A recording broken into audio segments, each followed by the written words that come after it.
36. And the people of the land took Jehoahaz, son of Josiah, and made him king in Jerusalem in place of his father. Jehoahaz was 23 years old when he became king, and he reigned in Jerusalem 3 months.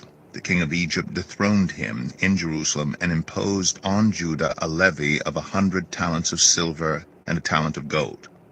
The king of Egypt made Eliakim, a brother of Jehoahaz, king over Judah and Jerusalem, and changed Eliakim's name to Jehoiakim. But Necho took Eliakim's brother Jehoahaz and carried him off to Egypt. Jehoiakim was 25 years old when he became king, and he reigned in Jerusalem 11 years. He did evil in the eyes of the Lord his God. Nebuchadnezzar, king of Babylon, attacked him and bound him with bronze shackles to take him to Babylon. Nebuchadnezzar also took to Babylon articles from the temple of the Lord, and put them in his temple there. The other events of Jehoiakim's reign, the detestable things he did, and all that was found against him, are written in the book of the kings of Israel and Judah, and Jehoiachin his son succeeded him as king. Jehoiachin was 18 years old when he became king, and he reigned in Jerusalem 3 months and 10 days. He did evil in the eyes of the Lord.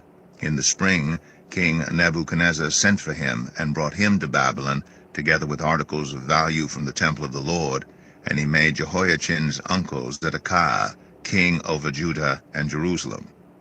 Zedekiah was 21 years old when he became king, and he reigned in Jerusalem 11 years. He did evil in the eyes of the Lord his God, and did not humble himself before Jeremiah the prophet, who spoke the word of the Lord. He also rebelled against King Nebuchadnezzar, who had made him take an oath in God's name. He became stiff-necked and hardened his heart, and would not turn to the Lord, the God of Israel. Furthermore, all the leaders of the priests and the people became more and more unfaithful, following all the detestable practices of the nations and defiling the temple of the Lord, which he had consecrated in Jerusalem.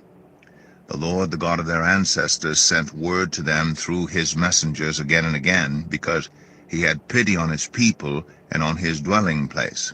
But they mocked God's messengers, despised his words, and scoffed at his prophets until the wrath of the Lord was aroused against his people, and there was no remedy. He brought up against them the king of the Babylonians, who killed their young men with the sword in the sanctuary, and did not spare young men or young women, the elderly or the infirm. God gave them all into the hands of Nebuchadnezzar.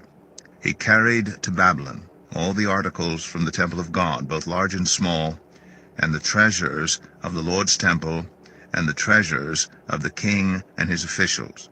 They set fire to God's temple, and broke down the wall of Jerusalem. They burned all the palaces, and destroyed everything of value there.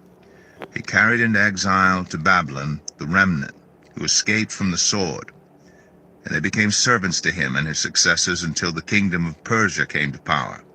The land enjoyed its Sabbath rests. All the time of its desolation it rested, until the 70 years were completed in fulfillment of the word of the Lord spoken by Jeremiah.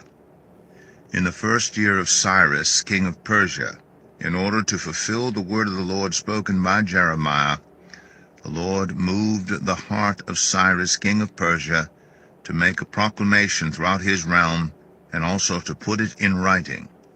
This is what Cyrus, king of Persia, says: "The Lord, the God of heaven, has given me all the kingdoms of the earth, and he has appointed me to build a temple for him at Jerusalem in Judah.